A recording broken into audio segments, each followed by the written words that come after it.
We'll go ahead and get started. Thank you everyone for joining us this morning. My name is Mary Lonergan. I am the Corporate Partnerships and Foundation Officer at Covenant House, New Jersey, and part of the leadership team for NJBIA's Not-for-Profit Council. We're so glad you could make it for this month's educational programming. And just a quick reminder that we are recording this session. So everybody who registered will get a copy of the recording along with the slides that you're going to have a great presentation later, and we'll be providing those slides tomorrow or Monday at the latest. And before we get started, a quick shout out to our partners for helping to make this all happen. The Association Member Trust, DCM Associates, Focus New Jersey, Horizon Blue Cross Blue Shield, Nisabachia, NJ Magazine, and NJ Manufacturers Insurance Group. Thank you all for supporting this important work. And another quick bit of housekeeping in case you're new. Just another quick shout out to my fellow non-for-profit leadership team co-chairs, who include Dawn Doherty, the Society for the Prevention of Teen Suicide, Sally Glick of CLA, Joseph Perez of Witham Smith and Brown, Gary Pollock of Gomo Health, and Gerald Taya of the Food Bank of South Jersey. And now just a quick word from BIA. Good morning, everyone, and thank you so much for supporting this council. I'm Betty Boros, and I'm one of the executive leaders here at NJBIA. And as Mary mentioned, this session is being recorded. Attendees will receive an email tomorrow or Monday with the recording and the information from the session. And depending on what time we finish, we should have some time for some networking and questions at the end, but there's much to cover today. We're thrilled to see this group assist our many not-for-profit members and continue to foster collaboration with our corporate members. We're so happy for such a strong leadership team to help us guide the way. And for those of you who are new to NJBIA, we are the largest statewide business association in the country, representing New Jersey businesses and offering customer development opportunities, visibility through events, magazine ads, our podcasts and TV shows, and money-saving discounts on stuff you're probably already paying for, like payroll, healthcare, 401k solution, and HR support. If you're interested in more information on us, I'll drop the website into the chat along with my contact information, and feel free to be in touch so we can help you with whatever you need. And one last reminder to switch your view from gallery to speaker. The directions to do that are in the chat. And with that, I will turn it over to the wonderful Mary Lonergan, who will take it from here. Thanks so much.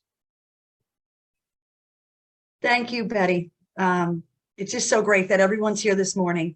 The Not-for-Profit Council is comprised of non-for-profits and business leaders of all backgrounds who come together to engage in meaningful dialogue and to share successful business practices and develop programs that support strategic growth within New Jersey. This is an incredibly important partnership, and we're so happy that NJBIA is able to bring us all together like they are today. During this session, we invite you to please place any questions you may have in the chat box, and we'll quickly review and summarize these questions and pose them to our speaker, who I will be announcing shortly, following the presentation. And please also feel free to add in the chat your name, your contact information, so that we can continue networking beyond the event and afterward. And now it is my pleasure to introduce our speaker, Dennis Miller, the founder and chairman of DCM Associates. Dennis is a nationally recognized strategic leadership coach and executive search consultant with more than 35 years of experience working with nonprofit board leadership and chief executives across the country. Dennis is an expert in board governance, leadership development, philanthropy, and succession planning. And in addition, he is a sought-after motivational speaker, a retreat facilitator, and a leadership performance coach. Dennis's experience working with hundreds of nonprofits across the country has provided him with the knowledge and the insights to understand the competencies required of today's nonprofit leadership, whether as an executive director, a chief executive officer, a chief operating officer, or a chief development officer.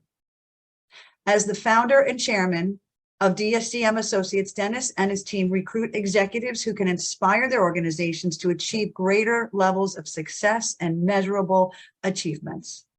And with that, Dennis, I'm going to let you take it away. Geez, Mary, thank you for that. I probably have to update my 35 years of experience pretty soon, but I think welcome everybody and good morning and a little shout out here. Going to talk over the next 30 minutes or so about three things. Certainly the dangers of not utilizing performance reviews. I'm going to give you my own thoughts and experience with them. We're going to ask for your own. The benefits of performance evaluations and assessments. But more importantly, probably a discussion about best evaluation performance review practices today. Okay. What I'd like to do, if it's okay, I'd like to ask people to go into the chat box and just put, if you have in the past year or so, if you had to do a performance review of someone, what's been the challenges that you've had? I'm just curious to see what people would be saying here. If you could, if you have any experience at all with performance reviews, things that have been challenging, things that you liked, if you could put anything like that into it, that would be great. I'd like to take a look at that if we can. Let me give you my experience, if I can, while you might do that. You're going to see from today's presentation that it's very important, obviously, to give reviews. But I know for myself, and as you know, Mary talked about, I've been in the nonprofit space, either certainly founding my company back in 2005, but before that, spending 25 years in a hospital, healthcare business in New Jersey and New York, both either as an executive officer, CEO, president of two major medical centers, or a corporate executive, and working my way up here, is that I've always found evaluations, the annual evaluation kind of being a burden of kind of an anxious time to sit down with someone just once a year and have to give them a review. I remember one of the forms we had back in my medical center days was something like, you exceeds expectation, you met expectation, you need improvement, or something else here. And I remember certainly having high expectations and telling people, listen, I think you did a great job, you met my expectations. And then people walking away disappointed, feel like, geez, my, person I worked for, last year gave me exceeds expectations. And I was like, what did they expect of you? I said, you did a great job, you met my expectations. So, and I've seen a lot of that, and also scores of 1 to 5, and what does that mean in a 4 and 3? What does that mean here, and things like that. So let's kind of discuss that here. And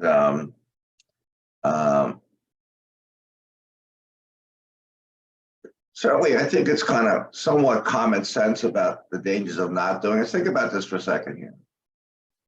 Think about if you have a son or daughter who's gone into first grade and now they've finished grammar school after 8 years and 4 years of high school, and you've never gotten a report card on how well they're doing. How would you know where to focus their improvement, their development? So clearly, performance reviews, and we're going to talk about today both for board members of nonprofit boards and for leadership. And when I refer to leadership, that we work mostly with executive leadership. Leadership to me is everybody in the organization that's involved in management. Whether you're the part-time weekend supervisor or you're the director or vice president, to me, it's all leadership here. So certainly, if you can think about not getting a report card on your son and daughter for 12 years, you wouldn't be a lost opportunity for performance improvement. Generally, I don't know how you feel, but most people feel it's a very anxiety time. And I'm going to give you suggestions later, Laura, as to how I'd approach this here. But certainly, an annual review just by itself is an anxious time, and yet it's important to point out how well one is doing. And so without a performance review, it's sort of a lost opportunity to talk about how you develop. There's a cost of poor performance, as you can imagine. Replacing people, hiring people, low productivity, certainly if someone's not performing well, there's a burden on the team. And so clearly there's decreased morale when people feel, and people know it, the workplace knows when management or leadership doesn't address somebody's poor performance and becomes a burden on them, clearly there. It's a failure to set goals. Clear lack of expectations, and certainly sometimes it's just acceptance of the status quo. And a few more here, just certainly, if you think about your organization, whatever you field you're in, it's having some type of social impact. And generally speaking, poor performance leads to decreased results, poor results of decreased social impact. At the board meetings, if board performance isn't addressed, as the attendance at meetings is very low. Usually people don't feel engaged and don't feel, an opportunity to speak up. They just want to all in favor say aye. Oftentimes a disruptive board member that's always, interrupting things and not performing well, and how to address that. Certainly it can result in poor branding, poor brand building for your organization. Poor performance can lead to public perceptions and overall organizational underperformance, and sort of a lack of a lack of incentive to achieve success. And we got to think for a second is what ultimately, who benefits? Who benefits all this? Well, why even do this? And the people that benefit, and I want to see if Mary can help me. Maybe I'll do this here a second. I'd like to go see if go into the chat room and just put in who from your perspective, who benefits from better performance? Who benefits to that? If someone can just help me see through the chat room here. Got some chat questions coming up here. I see that here. I see constituents. I see a lot of here. Just okay here.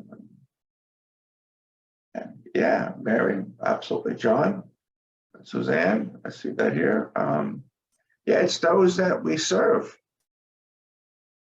If we're mission driven, right, this is all about those we serve.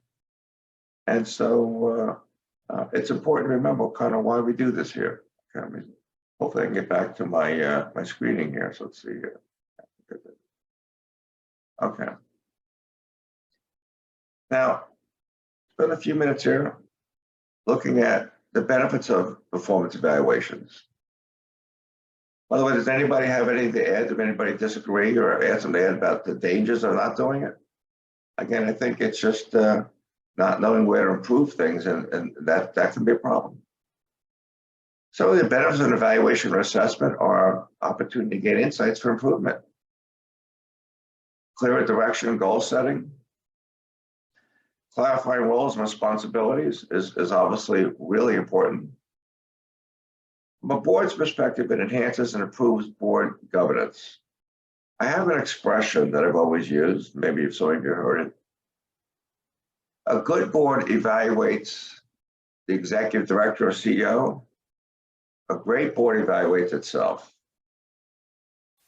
And yet, that's a challenge for a lot of executives. It's like, how do I get my board to improve its performance without the threat of my telling them that I've been losing my job as the CEO, executive director here? And that's a challenge at times, but that's certainly important. And so from a board perspective, there's two aspects of this. What you really want to do is provide a perspective to the board as a whole on how they're doing compared to best practices. Let's see what's in the chat room here. Best practices here. And so how can they improve as a board? And though the executive may have anxiety, certainly does, and anticipation of, telling my board I want to assess you here, you got people that are volunteering to join the board, and now you're going to grade me and tell me how I'm doing here, and what nerve do you have here? But clearly, I don't know if I met hardly anybody on the board, and like most of you have dealt with hundreds of them, don't want training. They do want training. They do want to know what best practices are, and it's our responsibility in the nonprofit space to provide that here. Certainly, individually, board members' issues can be addressed through the governance committee, and I do think it's a good idea to have an annual self-evaluation of each board member, and let that be discussed with the chair of either the board and the chair of the governance committee. If you're not familiar with the governance committee, it sort of started off with a sort of a nominating committee of officers and developed into a board development committee, which got confused with fund development. So governance is the committee that oversees how the work of the board. It's very important. I would recommend to nonprofit CEOs and executive directors, I will use CEO, the term is interchangeable. I would stay away from getting involved in the board's evaluation. You're certainly going to have an opinion, and you're the paid chief officer here, but I would sort of stay away from that and let the board handle that here. I think certainly here, the benefits of performance evaluations are certainly it strengthens teams' bonds. When everybody feels they're pulling together, and everybody's, equal footing and trying to, climb up that wall of the challenges of today's social services. It also allows you to refocus on important issues. And so there's additional, obviously, benefits, just a greater collaboration. When everybody feels they've been sharing positives and goal development here and getting feedback, which we're going to talk about next year. I think certainly performance evaluations and assessments create positive impact in organizational achievements overall. Again, you're focusing on a mission. This is you're mission-driven organizations. You got stakeholders and accountability clearly. It certainly promotes a sense of honesty, openness, and trust, sense of accountability. And ensures alignment of leadership and board. I think one of the biggest challenges that most organizations struggle with, and for those of you who know, I wrote a book years ago called The Power of Strategic Alignment, a guide to energizing leadership and maximizing nonprofit potential, is to align the board and leadership and the whole organization towards achieving your vision, both how your programs, your granting, philanthropy here. And so the ultimate benefit of an evaluation of whether it's your executive leadership team and your board as a whole is you create a culture of success. So those are the first two items here. Certainly, I think you would agree with me the disadvantages of not doing some kind of review and the benefits of the review. I'm going to spend the next few minutes though talking about, from my perspective, and I'll open this up here for everybody as to what are the best evaluation performance techniques. So though I do believe in that it's important to have sort of some annual evaluation, but I think the best evaluation one can provide to someone that reports to you is continuous, honest feedback. There's nothing worse than you haven't talked to someone and you expect them to sit down with you in every year, one time in your office or whatever, and give an evaluation. It's the only time you're going to give feedback. That's not a healthy situation. Now, it's important to have some form of, I don't want to say closure, annual evaluation, so you can all discuss kind of how he or she has performed and over the past year, but also goal setting for the time ahead of us, the year ahead of us. But I would recommend a quarterly meeting with those that report to you. I would have a meeting with them. I would go over how well they're doing. I would give them some feedback on your perspective and others' perspective in the organization. I let them give their thoughts about how they feel. Okay, so I think the best evaluation tool is a quarterly meeting in person to go over things, and each quarter come and update. I would record that information or on paper and summarize it, certainly into the personal human resource folder. but I think a quarterly meeting is ideal. Next thing is, in addition to some form of annual evaluation tool, is that the self-evaluation tool. If you're going to sit down with someone that reports to you to go over his or her evaluation, you should allow them to submit to you their self-evaluation. Oftentimes, you find people a little harder on themselves than you might be to yourself here. On a rare occasion, you can have someone that feels they're glowing when you feel that the embers are going out and needs a little poke in the fireplace, so to speak. But it's really good feedback to not only have for a formal evaluation, for you to do an evaluation of him or her, but they've been to submit to you a self-evaluation for discussion here. I'm going to talk about a little bit in a second here as well. I think a fabulous tool that we utilize to our clients, and I think it's terrific, and I'll tell you about the pros of it, is a 360 leadership development tool. Now, I say development. Everything here, all types of performance evaluations, assessment tools, I know sometimes scared the bejesus out of most people and created anxiety and, oh my God, I'm going to get evaluated by him or by her, you know. But the 360 allows who you're evaluating to show them feedback on a range of activities and characteristics of leadership from those that they work with as colleagues and for those that may work directly for them. So a 360 tool, and I'll give you an example shortly here, is a really best practice these days here. There's also, I think, there's a lot of online tools. We certainly have one is to see how well, and I'll share that with you, how well the board and leadership is working together. And I think that is an excellent tool to have for discussions. It's a great tool to have if you're going to venture onto a strategic plan or a strategic retreat or things like that here. I think one of the things that is really important for everyone, myself included clearly, is kind of create sort of a culture of continuous learning. You know, you don't want an evaluation to be like, all right, I just got the forms from HR. Next week, everybody's going to meet with me and get an annual evaluation. Let's get out of the way. Let's get it done so we can get back to our lives. You know, let's get this over with, you know, okay. And I gave you, everybody gets a good score, you know. I think you want to create, particularly for the board, remember, these are volunteers coming in. They're probably you might meet monthly and see you 10 or 12 times a year. It might be 4 or 5, 6 times a year.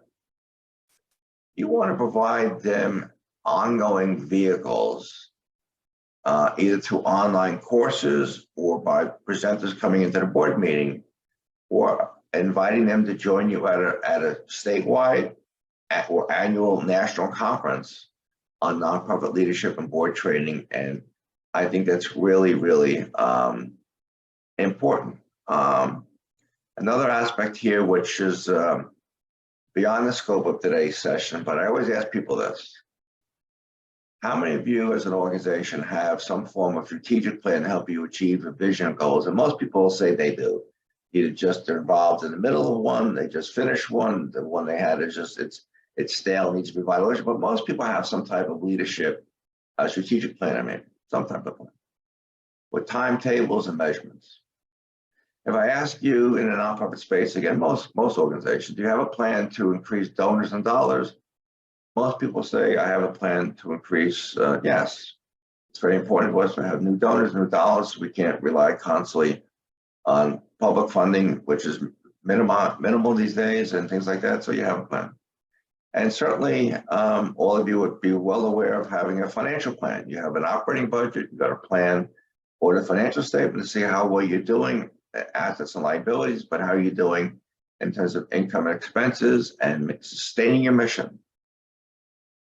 But how many of you have a real plan to develop leadership in your organization, develop your board?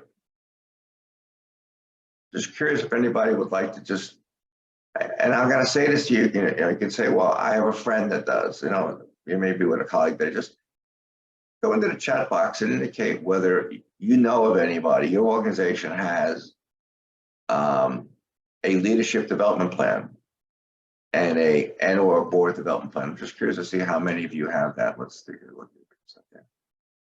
Okay, well, wonderful. I'm glad to hear that, Danielle, that NJBIA does. Suzanne, okay, it's good. I think Suzanne and I have talked about that. That's fine. But oftentimes we give a lot of lip service to it. So that's a little bit about, I think, some of the best evaluation things we have here. I want to share, Betty, do you want me to stop here now and take some questions for a while? That's up to you and up to the group. We can certainly do a call for questions. Does anybody have anything they want to address right now? Just unmute yourself. I see Sam. Sam, that's good. Sam, to hear you're developing curriculum and continuous board development. That's wonderful. Wayne, that's I see you have one this week. I get it. Yeah. So I'm going to just show you a couple of samples of reports, and this is 100% meant to be education, not sort of selling a point here, but I want to give you some samples of what an evaluation tool can look like that you can utilize. But at the same time, I still believe very much so in kind of quarterly meetings here. This is just a sample CO evaluation tool that we utilize, but we also have it just for anybody in the executive team as well.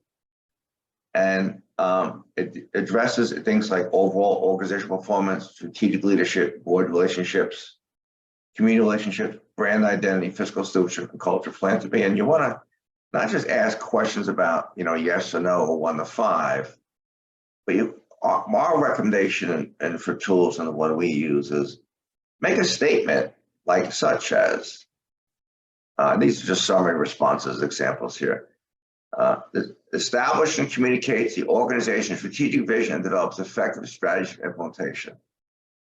Now, I think this was sample was about 8 responses, if I see that here. So you can see, and just in this case here, about 29-30% strongly agreed that the executive did. You've got 37.5% of the people that say I disagree, and sort of similar number of people agree. I always think agree and strongly agree are kind of the same, but when you get statements where disagree or strongly disagree or don't know, it says things here. So on the right-hand side here, it says develops a positive brand identity that motivates the entire staff, board, volunteers, and donors to feel pride in working to contribute together as a team. You can see a wide thing of strongly disagree, and this is just saying don't know, but disagree. These are kind of a tool that we utilize in our practice here. And so it's asking a question with a statement versus giving it a score of 1 to 5 or 1 to 10. This is just a sample here. At the same time, though, this tool allows the CEO and the tools we have for just leaders in general to do a self-evaluation. And you can rate themselves, and then you can sit down with them and go over how you feel they've done, the board feels they've done, or your peers feel they've done. There's just a little example here. You're going to evaluate someone on 360. We happen to have a tool that has 17 different skill sets you can see here, but it's one thing that to establish and maybe meet your annual goals, you could. But there's lots of people that can maybe meet their goals, but alienate people along the way. Let me just check that chat room out here. Okay, thank you, Danielle. Appreciate that. But you can see here, an assessment tool would allow you to give feedback on a range of things here. And I'm gonna skip this up here, but just show you as an example here. So here we go. It may be hard to see, but you're going to get all this here. The top orange box, so listen to others, would see how the self evaluates and how other peers, different groups evaluate here. So that's kind of just giving an example of how the sort of 360 will work here. Just an example. So let's do this here. All right, I gotta keep. Let's see. Gotta make sure I keep you to, where is it? Oh, here we go. Oh, I'm almost stuck here, and if I can get out of this here, move these slides here. What's happening here? There it's Try the arrows, Dennis. Try the what? Try an arrow if it won't advance. There you go. Okay. Up. So this is just a sample of tools, but you really want to have, we have a board and leadership assessment tool that measures a lot of areas. You can see it's $975. An annual CEO evaluation tool. I do both together. It's $1,450. It's very inexpensive. Leadership team evaluation tools, which include self-evaluation tools. We have online courses that are also an online course for $975 on how to become a high-performing board or high-performing leadership team. It's a year's license for $9. That's not per person. That's for up to 25 people. It's like $10 per person a year. All kind of leadership development tools. A lot of tools that we have here. But I just want to, kind of present as overall for everybody involved with NJBA, and I'm very proud to be a sponsor, be active here. It's the, go back just the beginning here again. It's the importance of reviews. There are obviously issues with reviews. I've never seen, up until recently, I've never seen a lot of good ones about meets expectations and things like that here. But I do think it's part of important culture to give feedback. Now, I can joke and say I've been married for almost 42 years and I get continuous feedback. That was supposed to be a joke, everybody. Wayne, you got it right, Wayne. I don't know if Sam got that one here, but yeah, exactly. So no, seriously here, I appreciate the opportunity to chat with you today in a discussion about there's real dangers of not doing it. There's real dangers because what you're ultimately doing by not doing some type of performance review of the leadership, particularly of your board, you're kind of cheating them. You're putting your anxiety first, and I get it. How do I present it? How do I do it? But there's lots of ways of doing that. I wrote an article once about, the nonprofit leadership dilemma. How do I tell my board that you performance improve? But it's comparing. You constantly want to focus on best practice, what others do, and how it benefits those you serve. If you're focusing on how you can improve providing service to those you serve, people will support it. So at that point in time, we've gone over those dangers, some of the benefits, some of the value practices. I leave you with this. I think that the best thing that I've learned over the years is to have an annual evaluation tool, but don't let it be the one day, that day. It's like the day of execution. It's like, oh my God, am I getting evaluated? And it's the first time we're going to hear any feedback. Schedule quarterly meetings with individuals that report to you, give feedback, and go from there and leave it up to them. I want to thank you very much. I see there's a few things in the chat, and I also want to say this to those that have signed up for today's session. I am happy to provide a free 30-minute consultation in the month of May. Anybody that would like to learn more about the dangers or how to do an evaluation or the tools we may offer to you, I'm going to ask, see if I can do this here in the old chat room here. Danielle, if we can just put my email, dennis.miller@dcm-associates.com. Please feel free to, again, anytime to email me if you have a consultation. Says, what do you do if your self-review is different from your reviewer? I think, again, it's a conversation to have. So let's take an example here. If I am, I'll get to the questions right now. If I take the first one, if I'm reviewing you and your review is much higher than mine, I've got to give you how I based that on, what feedback, etc. You've got to have some data there. If you've done a 360 evaluation, it's very powerful to be able to say, I know that I hear how well you feel you've done, but I need to give you feedback on those that work with you or those of your colleagues. And it's anonymous, by the way. It doesn't say Sam, John Faguzzi, it doesn't say their first name, okay? Go back to the question here previously, if I can. Let's see, up the question here. I think it was Wayne about your board here. I think people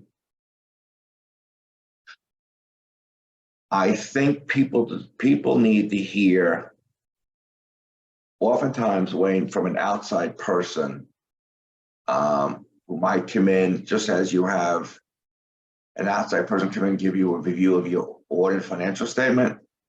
I think to give you an outside perspective on tools that we have here.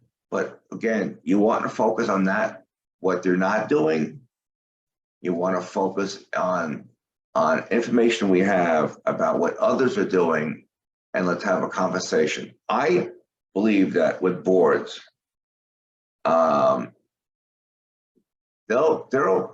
with few exceptions, they'll be open to having conversations about how well they feel they're doing. But here's a question that I'll leave for everybody.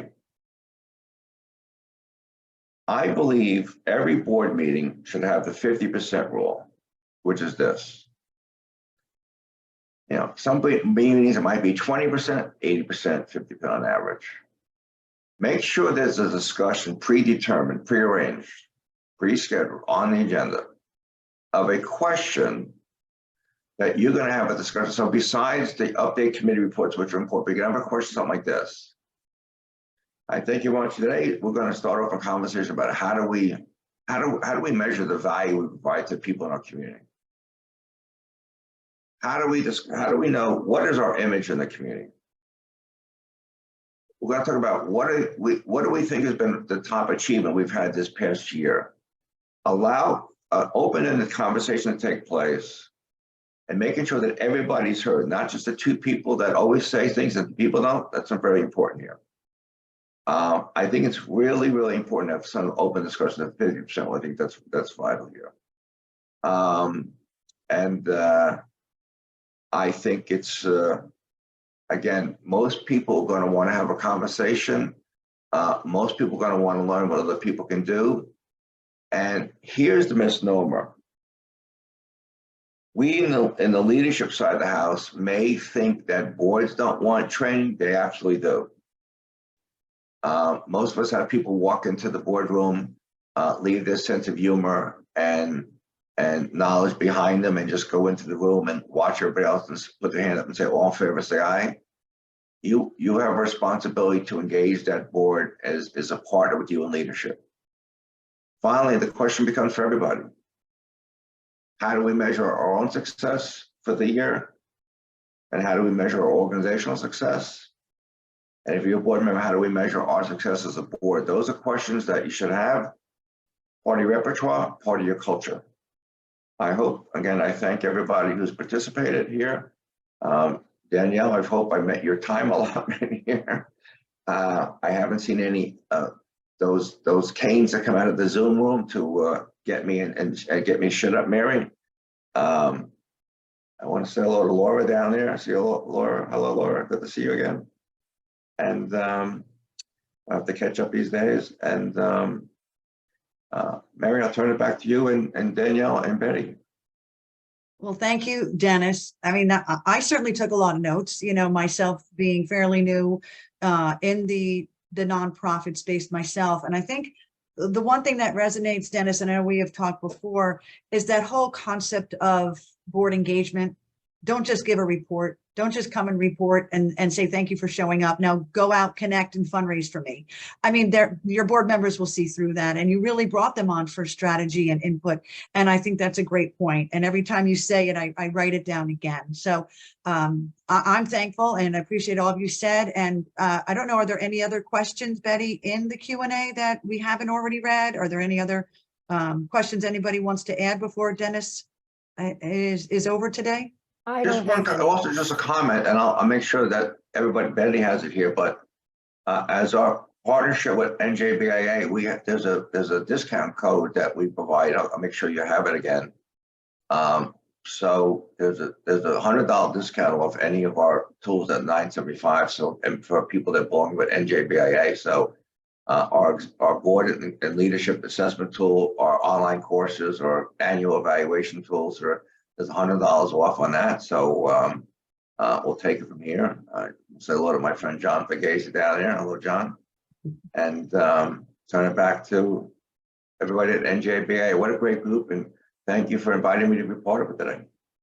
Dennis, I think that was great, and we so are thankful to you for coming on and for everybody who's participating. And we're literally, you know, right on time, and so thankful that you were able to get your message across, Dennis, and it was really terrific. So I want to give one more thank you to our partners one more time who have made this all possible. That's Associates Member Trust, DCM Associates, Focus New Jersey, Horizon Blue Cross Blue Shield, Nisavatia, New Jersey Business Magazine, and again, New Jersey Manufacturers Insurance Group. So, and on a quick note, if you think that you'd like to be a speaker, please let us know. We are currently filling out the rest of our program for the year. And there's a lot of inspiration and talent in this group. And if you think you'd like to speak at one of our webinars, please keep your eyes peeled for incoming emails, and please reach out to us if you would like to participate. And with that, I'll let Danielle put us into our breakout rooms now for networking. Hopefully you can all stay on. We're going to hope to have groups of 5 to 6 people in each breakout. So if it doesn't work for you, we thank you for coming, and hopefully we'll catch you on the next webinar, and stay in touch. And then as we put you into the breakout rooms, we do have one question to help you get your networking and conversation going. And Betty, I'm going to have you tell us what that question is.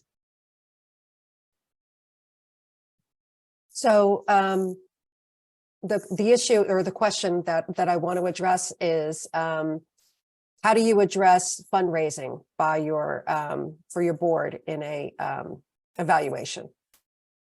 Okay, good question. So as we break out in a group, the first question will be the fundraising strategy of your board. And then, you know, get to know each other, you know, put your contact information in the chat, make plans to follow up. That is the point of the networking, is to bring us all together and let the great minds come together and come up with great solutions and ideas for all of us to make this New Jersey state a great community in all that we do. And after the networking, we will not be coming back to the main room. So thank you again for joining us today. And we look forward to seeing you in the breakout rooms.